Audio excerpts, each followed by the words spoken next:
to put these people in highly moral places so that they will be able to attain that sort of like a rehabilitation, that sort of integration that we want, right? So because it's a policy, we can fiat on our side that there is an intentional attempt. So they cannot argue how the foster facilities is one that is going to be biased and all of those things. It doesn't really make sense in today's debate, right? So now let's go to our cases. Then I'll engage their cases one by one and do the deconstruction. There is a reason why these people are juveniles. Juvenile offenders are, number one, very impulsive. That means that most of them, like, we think that other people do think about their actions, but most of them do not really think about their actions. Number two, they have difficulty in managing their emotions. Number three, like, they have things like family dysfunction and all of those things. Number four, community violence and things like peer pressure are things that really gets to them compared to adults and all of those things, right? So now, these are the goals of the CJS. Mary has already analyzed that to you. We have to prioritize the rehabilitation. Which world is able to give these people the amount of rehabilitation to some extent? Our world does that. Why?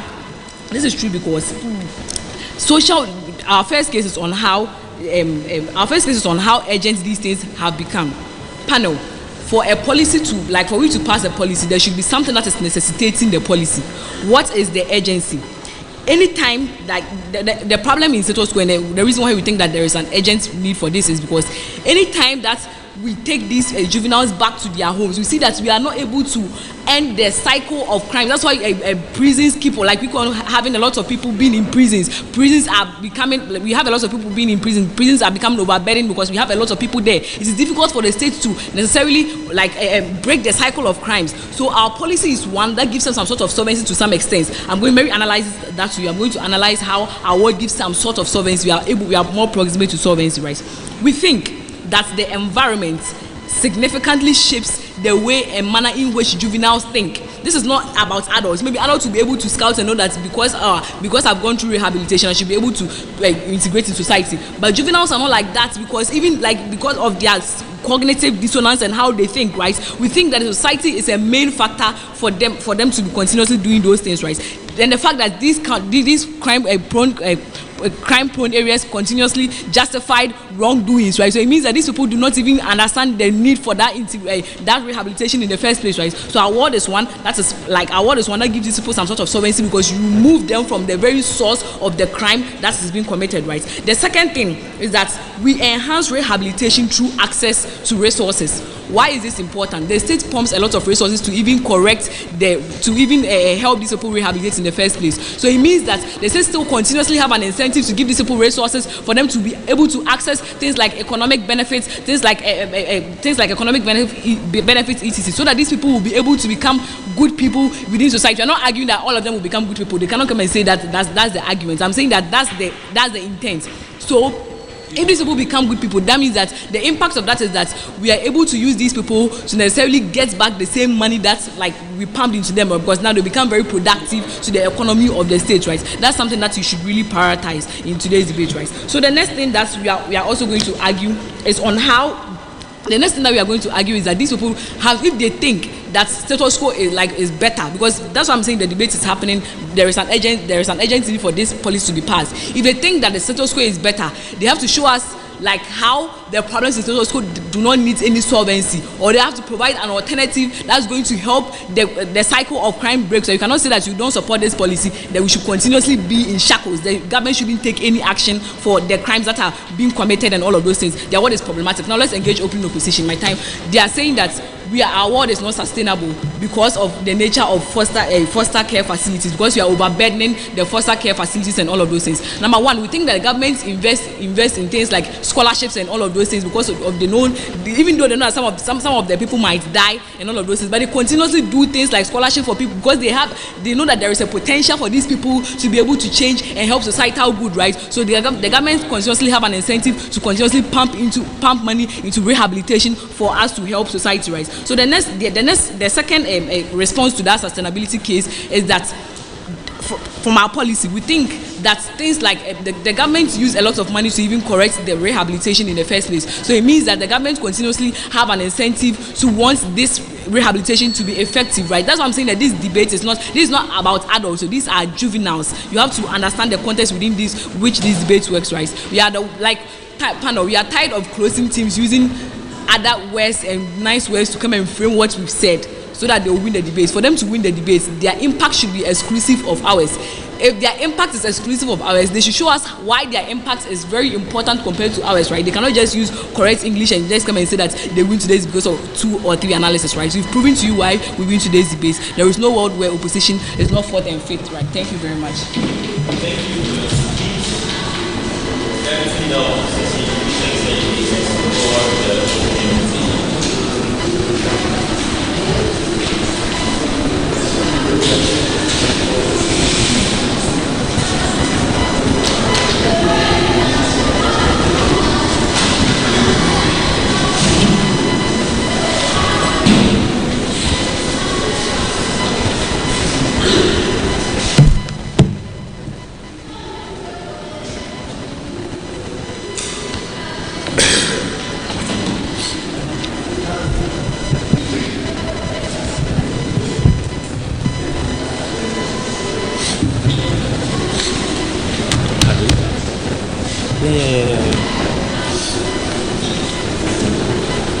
So I'll be starting in 3, 2, 1. The reason why states invest a lot of money into prison systems, even though it's one of the things that cost them a lot, is not because the state really care about the individuals that they are sending there.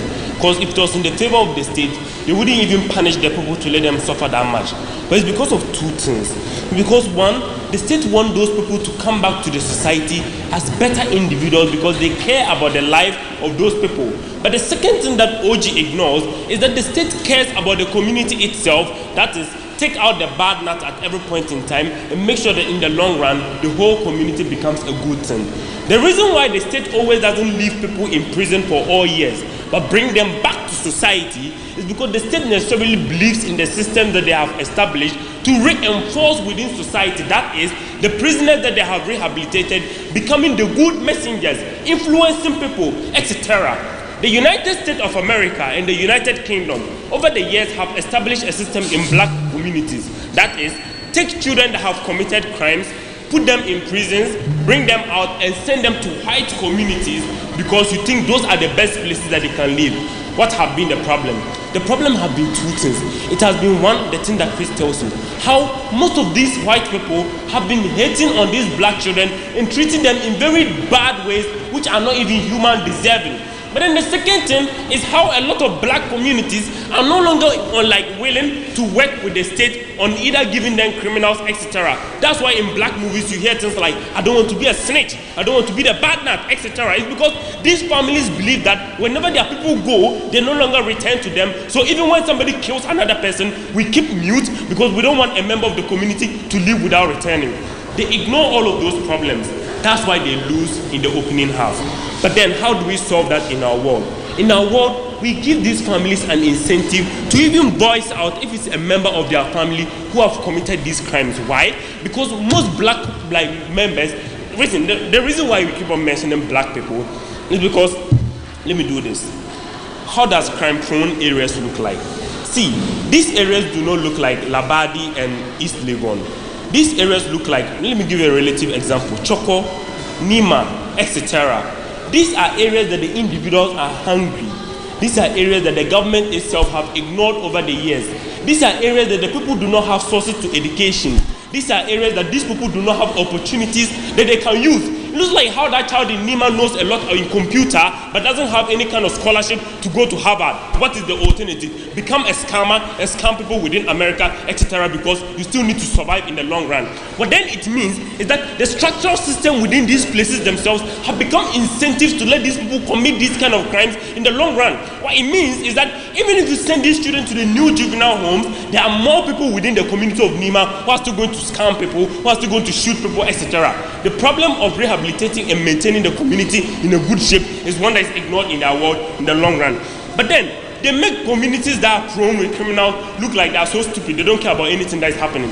Panel 2 things, you get that from Chris. See, these communities care about whatever that happens within them. That's why at every particular point in time, in black communities, you see how parents are working 4 to 5 jobs to make sure that the children get education. It looks like how most of them have been going into things like rapping, movie production, etc. It's because these people themselves do not like the kind of situations that they are living in. They do not like the guns that they are shooting. They do not like how their young men are dying. They themselves want to move out of these kind of things. It then means when there's one person who comes back to the society and is preaching the good message, a lot of people buy into it. Let me not be petty, but like people didn't just listen to Martin Luther King because he sounded nice. It's because the black people wanted to look nice. That takes out Mary's case that people backlash on these individuals. That is flawed and a lie. But then the second thing is how most of these black people always make sure that they keep on coming back to the communities to help. Looks like how they build community centers. Looks like how they sponsor these children in educational factors, etc. They talk about scholarship like Biden doesn't care much about black people who are not getting education. Most of the scholarships are coming from the Drakes and the others who exist within America, right? But then the best thing on which these people lose to us is on their argument that these foster homes give the best form of care. Simple analysis. Foster homes exist on the basis of two reasons. One, care for children in the absence of their parents. Two, give them food. What it means is that foster homes themselves lack the basic necessities to understand the needs and the wants of that particular child. We think that the mother, the father, and the community understand whatever trauma it is that the child might have gone through to even exist in such a problem in the first place. But then more, let's say the foster homes are capable. Let's say the foster homes have all the money to help and make these people better. But we think those communities that are going back to are communities that are very deplorable and they don't help the people. It looks like how people within the communities are seeing this person as a convicted criminal. It looks like how people within places like America, these people are not giving jobs. Nobody wants to admit them into their schools. Nobody wants to accept them as individuals who can exist. It means these people feel neglected by society. That's when the recidivism that Chris argues to you sets in. Looks like how these people no longer necessarily see a reason to even make themselves better. The reason why a lot of people go through rehabilitation, panel, write this down, is because these people think that in the long run, they are going to be treated better. In the long run, they are going to be accepted. When you are not giving them this, there are a lot of people who have an incentive not to behave better. You spend money on them in the prisons, they'll come back, they'll commit the same crimes. Your good communities are going to become gun-prone areas and more people will die openly. There's a problem of hardship and disparity in society. And there's a bigger problem of not being able to truly rehabilitate these people. On our side, we are the most closer to solve it. How should government... Time is up.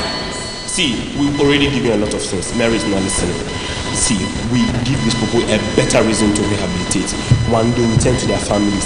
But then the communities themselves have a reason to become better, so their backlash won't happen. But then the second thing is that even the individuals themselves are rehabilitating because of the outcome that will come. If you are sending them to a white community, they won't rehabilitate in the first place. You don't get any kind of solvency. These people cannot come and say we'll psych them. That's what these people said. It didn't work. See, what the state needs is community-based programs. Give the people education. Give them job training. Give them incentives to live within their own communities without any form of reason to move away from them. Let them feel safe in those communities. And in the long run, the more people you rehabilitate and bring it back there, it means you have more state agents who are angels who keep on propagating the message of people behaving good. But the more good people you take from those states and send them to bad communities, when they have this recidivism, they make those good communities also bad. What happens is a state like El Salvador, where everybody is a cartel, everybody wants to kill. In our world, we care about the good communities. They should be safe. But then we care about the crime-prone areas too. They should have a better reason to be better. The state owe it to these people, and it's not the choice that they can make. CG should write better cases than they are opening. Thank you for your speech. Thank you for your speech.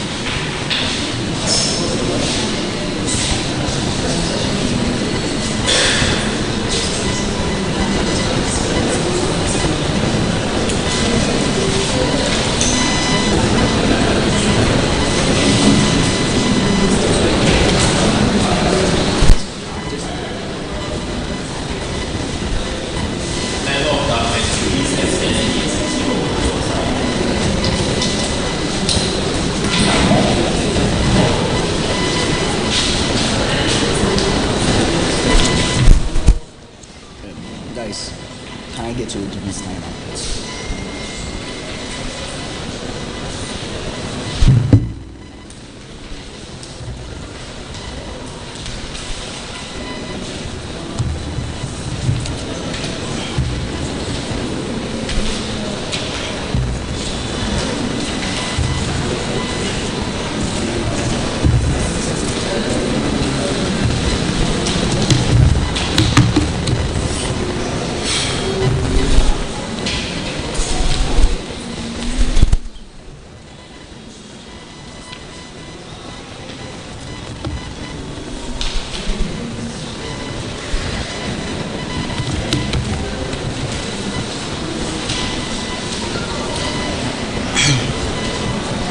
Are you guys ready?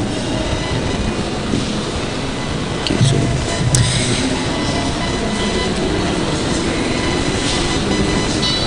my speech is going to encompass three things. First of all, curbing recidivism, which they ran, but I'll do an analytical extension. Secondly, diffusing ideologies, which they don't run. And secondly, making these particular places better, which they don't run. So there are three things: an analytical extension and two novel extensions. First of all, let's talk about curbing recidivism. And the first thing you have to understand is the way in which these societies are set up. I think that there is a concession that there is the establishment of crime in most of these places, which is something that is true. But there is the nuance that all of the opening teams miss, is that these crimes translate in a way in which by these people form collective actions. So it is not just one person that is doing the crime, but because of certain things like efficiency, there is the creation of gangs. That is the reason why in a lot of black communities, there are multiple gangs that exist in these particular places, because it is much more efficient to commit a crime with multiple individuals, because it means that you are able to escape from law authorities better. What it then means is that an incentive for that to happen exists, but equally the capacity for that to equally exist, because they can coagulate and they can form these collective actions. What does this mean? It means that scammers do not scam alone. They scam with a lot of individuals in one room. It means that when people are stealing, they will steal not just alone, but they will conduct operations. It means that when there is drug activities, people don't do it alone. They form a gang and then they distribute the drug in that regard. This is very important because it has three unique implications.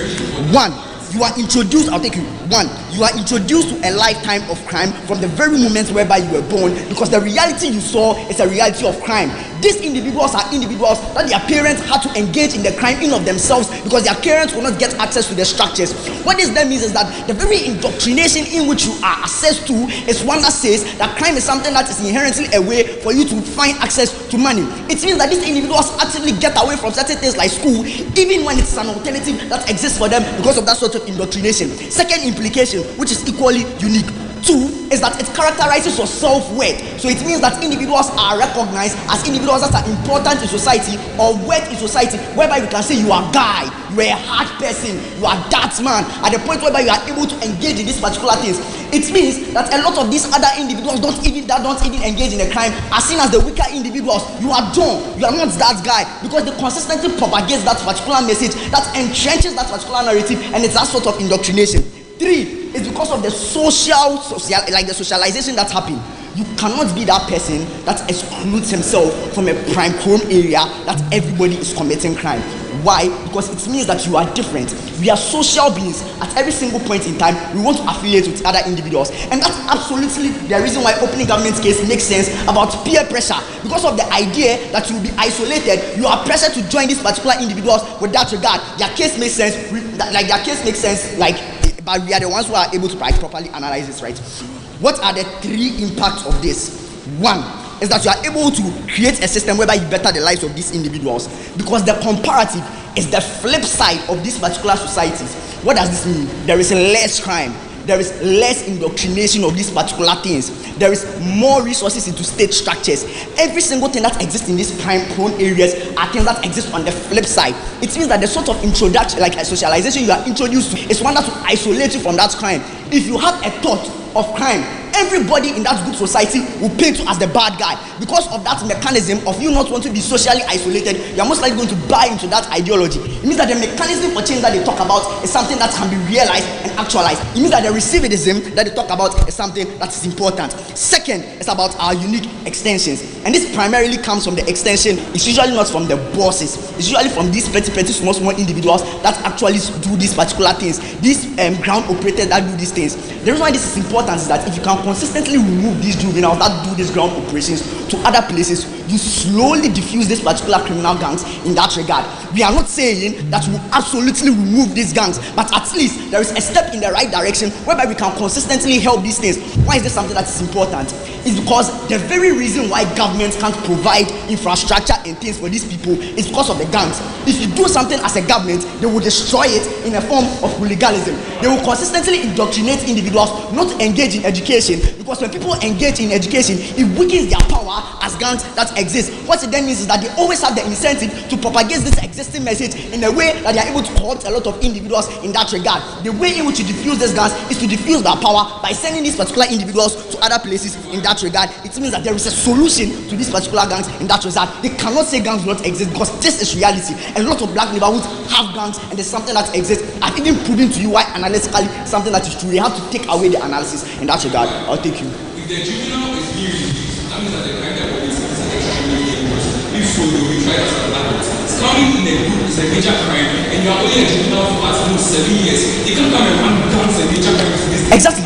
No, that proves my case. The crimes they commit are not dangerous because they commit the crimes on work. For example, like you are the one that is transferring this particular cocaine or that's in regard. You are the one that is paying all of these things.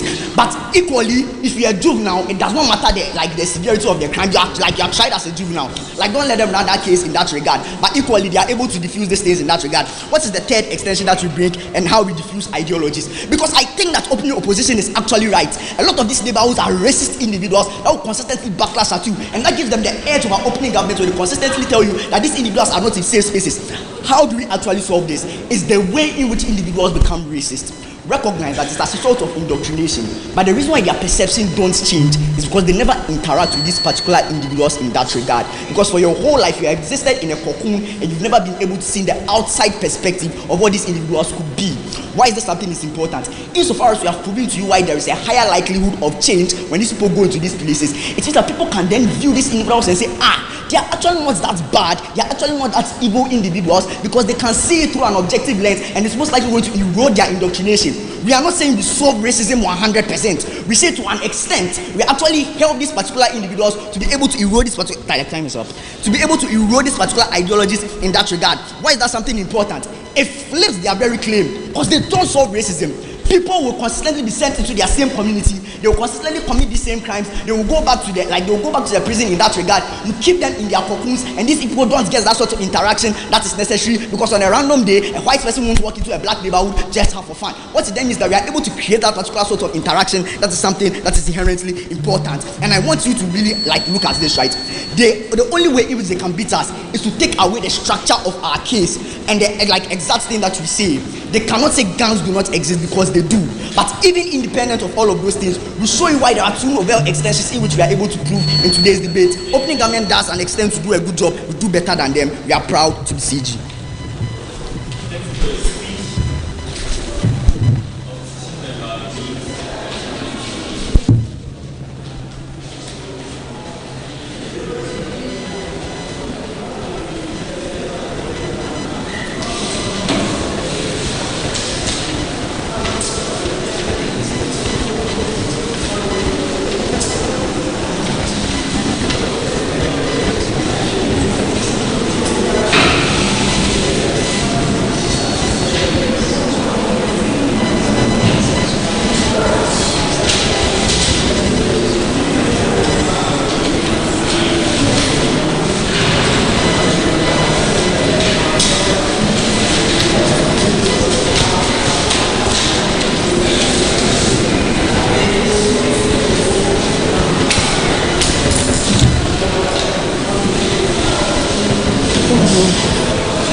Judges, please, are you ready?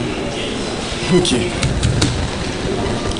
I'm starting my speech in 3, 2, 1. So I think my partner already asked a very important POI to show you that things like cocaine, things like mass gang murder, etc. cannot be what today's debate is about, for a few reasons. One, the level of punishments children are given when they commit these things. One, they are usually tried as adults, but given so extended punishments by the time they come out, they are no longer children. 15, 20 years punishment. That means even if you start at the time you are like 8 or 10 years old, you are probably coming as an adult. They are not within the frame of the debate. We accept that they cause harm, like they can do things like robbery, stealing, things that can can cause some certain harm to society, that's fine. But it cannot be about the most extremes that exist in the debate. Completely unfair. Second thing, we don't think this debate is country specific. So things like racism that only occur in places like the US cannot be the debate.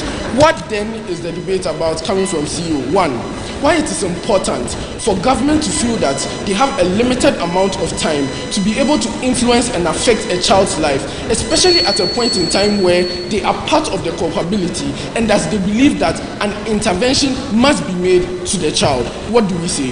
We think there needs to be an agency that the CJS, when it gets people, focuses on rehabilitating to the point where it can consistently be long-term and helpful to people in and of itself, and not so short-term such that when it sends people to the society that there's problems, these things can happen. Why is that the case? Inherently in every society, there are always metrics and reasons why you might be influenced to commit crime, not just because of the environment, but because you yourself, for instance, need money and you're not very smart and you don't have a good job. That can exist independent of that environment as well. So many reasons at all. Because you feel someone has wronged you and you don't have the money to prosecute them through the CJS, you feel like, oh, you have to fight them, you have to beat them, you have to attack them.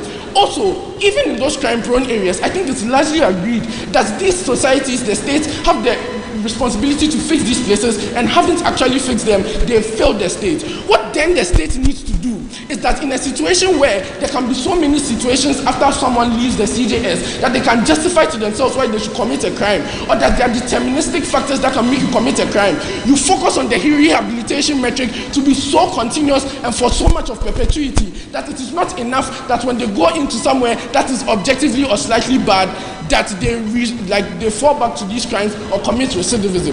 Why is that the case? One, there has to be some level of efficiency for the CJS to be able to do rehabilitation in the first place. If for one, OG starts to assume that they've been able to be successful to make these children quite useful in some certain place. One, the CJS will not remove someone from society and put them in a place where they don't have the capacity to actively fend for them and protect them because of things like social contracts. So for instance, in the CJS. Two, the state has access to people like psychiatrists, therapists, all of those people they are mandated to keep, to make the children accessible to in the CJS. But three, keeping them in the CJS or in these prison systems puts a situation where you also protect the other society from the harms and the damages that these people can do in and of themselves, and create a more serene environment where you're able to actively test and try several systems and several methods to see if these children can actively do better, and to be able to actively fully assess whether or not they can then come back in society and not pose any harm or threat in and themselves. And that's a unique thing about the CJS that is in these neighborhoods, because in those neighborhoods people may still be exposed in any case of conversation of recidivism.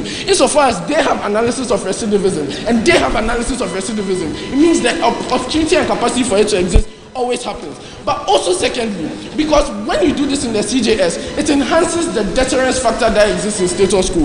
Why is that the case? Your solution cannot be a situation like OG says, where a child commits a crime, and when they commit the crime, the solution is send them to a richer neighborhood, send them to a better neighborhood where they have more food and water. Because if the child committed the crime because of poverty and systemic factors, and your solution is that when you send them to prison, then you send them to a better place, what is the incentive for children or people to stop committing crime if the worst thing that happens when you commit a crime and you're caught is you go to a much better or richer place?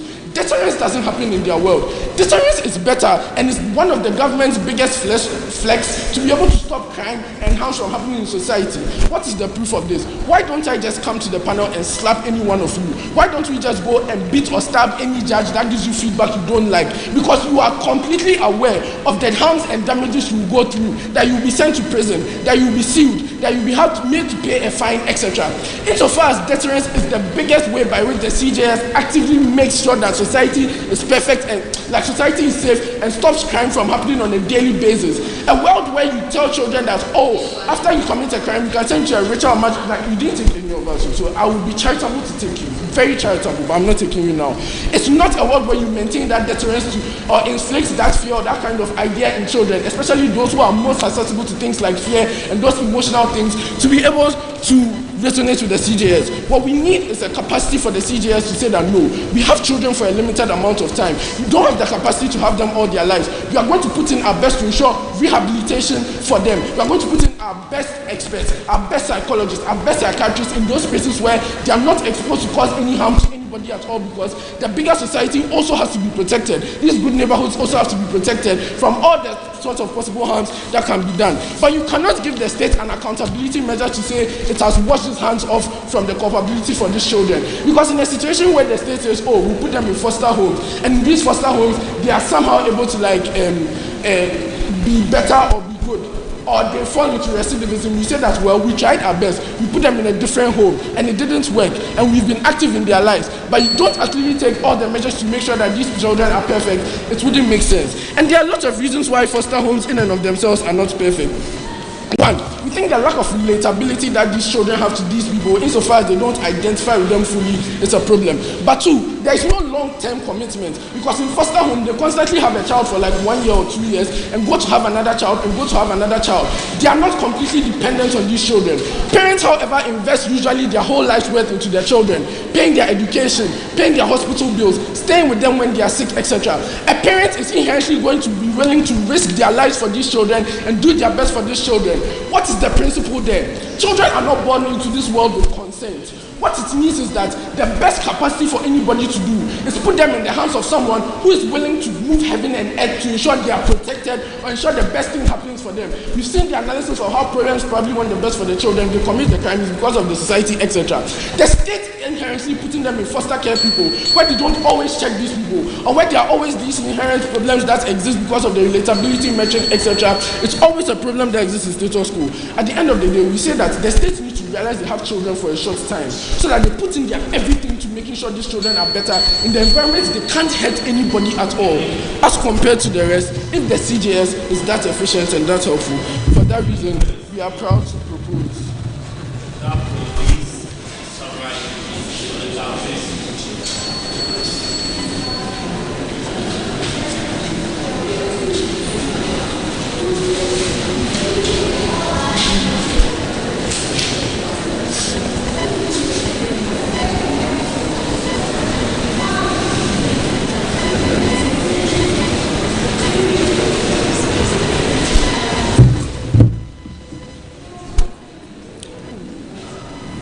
Yes, President.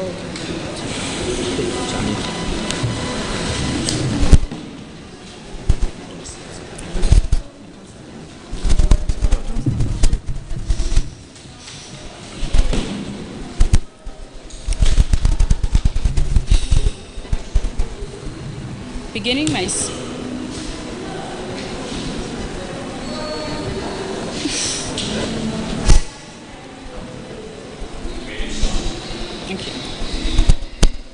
beginning my speech in 3, 2, 1. So first thing, CEO is out of this debate because they don't engage the debate the way they are supposed to. We don't just plug these people and take them to foster homes when they are arrested. We take them after the rehabilitation. It means everything that they argue on their side, the deterrence, the rehabilitation, are things that exist in our world. You're supposed to argue what happens after the fact. Member did not engage that. WIP cannot bring it because it is new material. CEO, we are sorry for you. You should have done better. But let me talk about the structure of my speech. The first thing we are going to do is understand the importance of the novel extensions you get from Hineku, show you how we differentiate from our opening, and then I'll do minimal engagement. First thing Hineku talks about is how the curbing of recidivism is something that occurs largely in our world. Notice the way in which crimes are purported in these neighborhoods. It looks like gangs taking advantage of children, using these children to peddle like maybe cocaine, using these children to steal, using these children as a protective barrier around themselves, right? That is what the nature of like the crime that exists in these neighborhoods looks like. He says that in our world, insofar as you take away that protective barrier that these gangs have around themselves, it is going to make sure that the existence of these gangs is something that is largely mitigated, if not eradicated altogether, because that is something that we cannot necessarily say, right? But let me explain how these things are going to work. Notice that you're going to be taking away the problematic juveniles that exist within these spaces. Over time, those problematic people are going to be, their population within these spaces are going to be largely reduced. That means that the area in which they exist is going to be largely safer and largely stable. Let me break it down for you. Going for a safer, like larger population means you have to take out the problem. The reason why the police enforcement or the law enforcement systems cannot clamp down on these people is because there's a certain hesitation that comes with directly engaging when there are children involved with full force. They cannot come in with the full force that they need to do to make sure that the existence of these gangs is something that's literally mitigated, because the fact that these gangs understand that perception and they use these children as shields, it means they don't have the incentive to do that. Now, in our world, we are saying that take away these children that they use as a protective barrier. It means that barrier is not necessarily going to exist. The law enforcement can come in with full force and clamp down on these people. You're going to largely take them away. You're going to you're going to be able to hold them accountable, take them to prison. It means that the neighborhood as a whole becomes safer. But why is this better for the people who even exist in these places? Notice things like value that come with the safety of a place. You're not going to go and buy a house in a place that you know that your life is in danger. You're not going to go and buy a house in a place where there is increased gang presence. It means insofar as we take care of that gang problem, we bring up the value of the spaces that exist within those bad neighborhoods, because now the major problem that they have, which is security, something that is largely mitigated, we think that on that scope we win. Secondly, the second thing that he talks to you about is how this largely makes it's better for the minorities that exist, because there's a perception about these people that Hispanics are thieves or black people are violent, they are killers, they are this and that and that. But that's what OO tries to capitalize on when they say that we're necessarily going to put these people in spaces where they are going to they're going to be victims of racism or classism or things like that. First of all, notice that this is something that is likely unlikely to happen.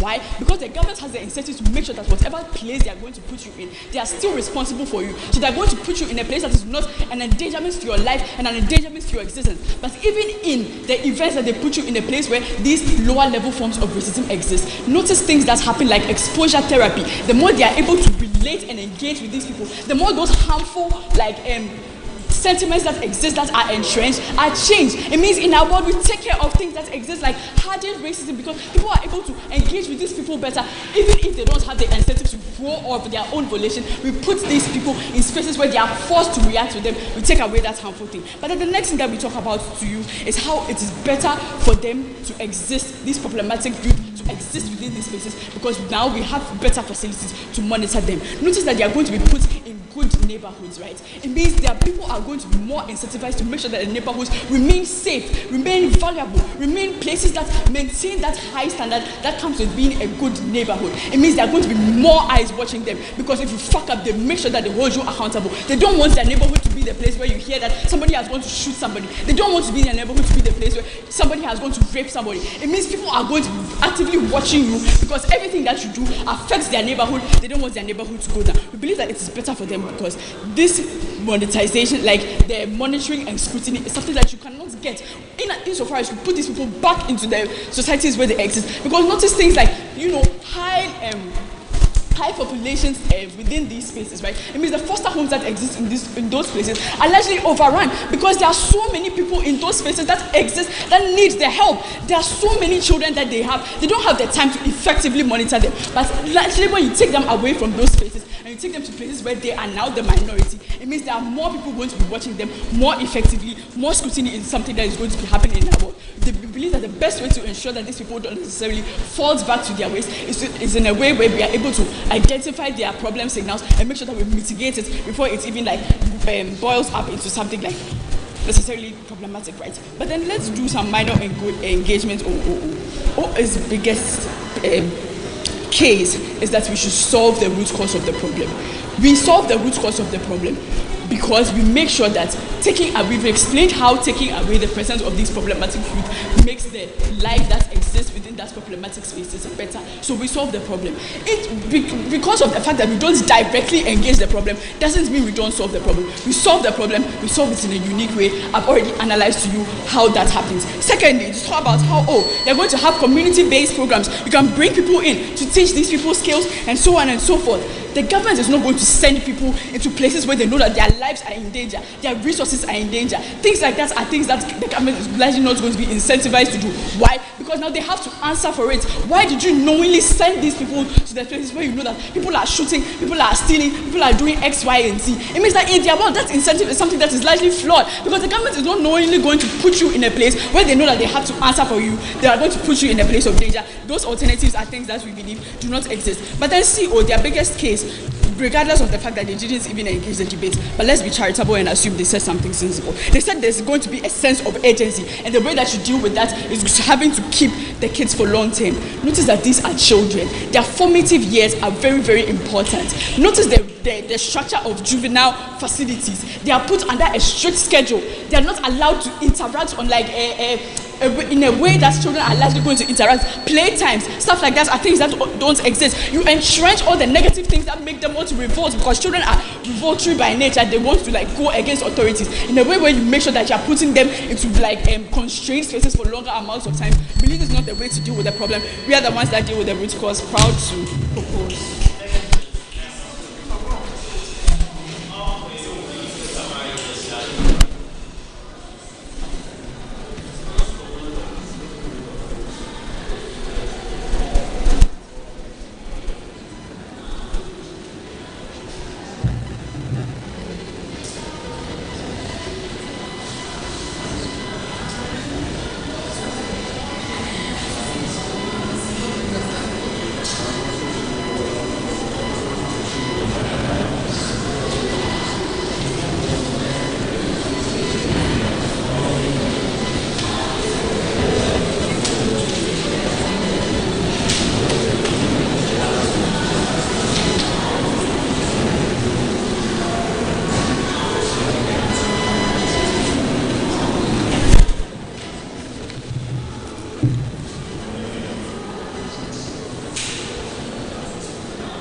Starting my speech.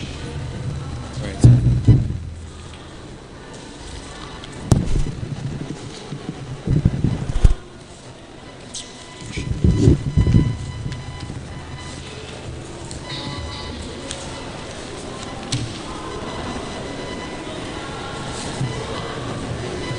These are all my shirts. That's fine.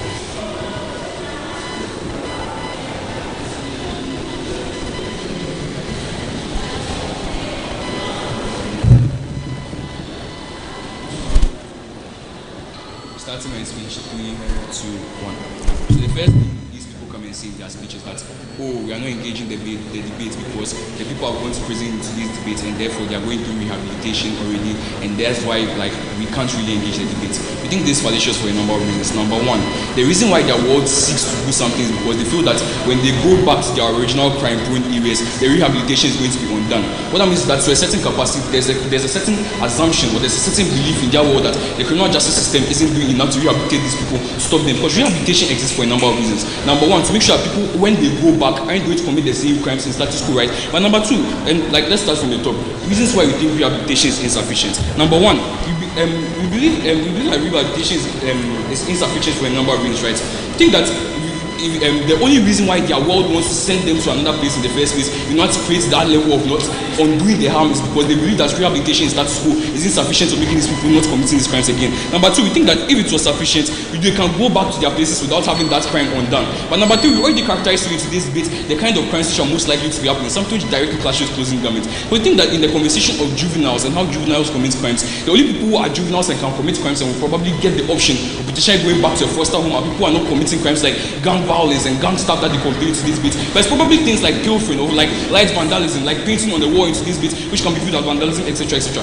What does that mean to this bit? That it means that for the vast majority of people, these people are nearly as dangerous as they claim to this debate. But the conversation of rehabilitation is really important, because in the end of it all, they must still be capable of fitting back into society and being meaningful in society. How is Joel's case really important, and how does he engage with it into this debate? But another thing I want you to think about in today's debate is that if they claim in today's debate that the criminal justice system is extremely abusive and is dangerous for these people, you think that in today's debate it's weird that we are sending these people to these places in the first place. You think that can't be the debate in today's debate? They have to like actually engage proper matter, right? Why is our case significantly better? What do opening opposition come and tell you in today's debate? Tell you that, oh, there are a lot of problems in status quo, and what their world seeks to do in today's debate is that they are going to solve the root cause. They don't agree any mechanism for solving the root cause. Check your sheets. What does Joel do for you in today's debate? First thing that's in today's debate is shows you how the criminal justice system needs to always believe that there's a limited time frame within which they're capable of changing people's lives and saving the lives of children. What does this do in today's debate? It creates a unique incentive for the criminal justice system to always try and make sure that the rehabilitative systems which exist in status quo are significantly better. Because note, another reason why rehabilitation is insufficient is that they're not putting enough funds into making sure children are less likely to offend. Because in status quo right now, they think that, oh, the biggest problem is probably the adults, etc., etc. Because of the fact that they bring this policy, they make it significantly worse in today's debate because they can always shift the blame to the foster homes and to the new environments these people live in, instead of actually looking for ways to improve the criminal justice system for these children and actually looking for meaningful change for these things, right? We think that this also trickles down to the ability for them to actually create rehabilitation for the more dangerous crimes and the gangsters they claim will exist in status quo. Because if the conversation about gangsters is true in today's debate, that means that eventually they are going to be released, but they can't be released into foster homes due to the degeneration of the criminal justice system of itself and the rehabilitation system which exists. You actually release more dangerous people into the system. We think a world where the rehabilitation system is significantly better is a world where we better society and actively make society significantly better in today's debate. But number two, what Joel does in today's debate is that he actively shows you how it directly links to recidivism. Because these people claim that, oh, there's going to be recidivism because these people are going back to bad systems. These people claim that, oh, there's going to be recidivism because these people are feeling bad about the fact that they're living in bad systems. Joel tells you that in today's debate, the only real way to stop recidivism is a world where we actually improve the criminal justice system and make sure the rehabilitation process is significantly better. Because if rehabilitation is actually sufficient, what happens is that if these people go to a really bad neighborhood, the rehabilitation was sufficient to make sure that these people aren't going to commit the crimes. These people go to a good neighborhood, the rehabilitation means that these people are not likely to commit the crimes. If the conversation is recidivism, we are winning on that clash. We think we are significantly better than any of the teams in today's debate. We'll get back to closing and why they are extremely irrelevant in today's debate, right? Third thing he tells you in today's debate is the conversation of more scrutiny on the criminal justice system and how it's better children of itself. Because Joel tells you in today's debate that the conversation of scrutiny is really important because of the nature of children of itself and the fact that this enhanced scrutiny further enhances the rehabilitation process and further enhances the criminal justice system in today's debate. Furthermore, it also affects the deterrence nature of today's debate and why deterrence is extremely important. Here's how Joel analyzes it in today's debate. Joel tells you something very, very simple. At any point in time, the criminal justice system is built upon pillars. After already analyzing to you how rehabilitation is significantly better, especially when children are likely to come back to today's debate, we think that the conversation of rehabilitation is the most important thing for children, number one. But number two, the conversation of deterrence and why it's significantly better for children. We think that at any point in time, the conversation they bring in their world and the opposite of it all is that at any point in time when a child commits a crime, there's a probability of them getting a significantly better life. It impacts a number of people. Number one, the children themselves. It means that children who are actively bad have an incentive to actually behave in that manner into a certain capacity. But number two, for parents, it means that for parents who have children in very bad places, there's no real incentive for these people to actually try and engage and create meaningful change and actually help in the rehabilitation process. What that means that in their world, what they do is that they dissociate children, parents directly from the problem of itself and actually make it harder for the parents to actually engage with these systems and create meaningful change in today's debate. The impact of this is very simple. At any point in time, if their claim is that today's debate is about black Americans and how black Americans are really bad, etc., etc., they make the problem significantly worse by creating a culture where the parents with the most notorious children, the most naughty children, can just leave their children instead of actually creating change. Because if nothing at all, their children will still get a better life. We think that's significantly worse in today's debate. Our world is still significantly better. Problems with OG, etc., and why they don't win today's debate, and why we are still the most important side in today's debate. In the conversation of all the clashes we've engaged in today's debate and why we are most relevant, we still think there are a number of problems which opening government doesn't engage. Number one, opening government tells you that, oh, the structures in status quo are really, really bad, and the structures in status quo can't be engaged. We think that if that is true in today's debate, then that should also apply to the foster care system, especially when in status quo right now, there are many reasons why the foster care system is actually dangerous and actually hurts these children in today's debate. If they can't take care of the people and they can't take care of the community itself, that means that they can't take care of the foster care system. These children are actually going to be engaged. But these people are completely fucking upset. Here's what they tell you in today's debate. They tell you that a bunch of 70-year-olds are going to be selling narcotics. Number one, if that was true, then they can't be juvenile offenders. By the time they come out, they'll be too dangerous. They'll be people who can't be taken care of in today's debate. But number two, we think that that's extremely upset for another reason. We think that if nothing at all, the conversation about the gangster of itself is fallacious because they assume that just because you live in a bad environment, everybody in that area must be a gangster to a certain capacity, everybody must be a major criminal. We think that is not true.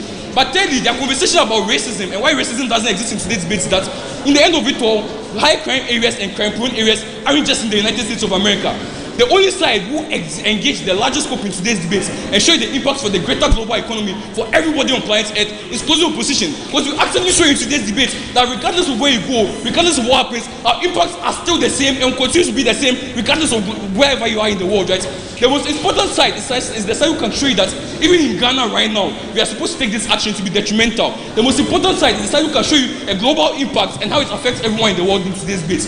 The only side to vote for is the side who first and foremost shows you a capability for these children to be more meaningful to society. Number two, a capability of making those environments significantly better for those children in the future. But most importantly, a capability for the global, for the whole world to actually engage with this policy and how that policy is meaningful. No better side to vote for than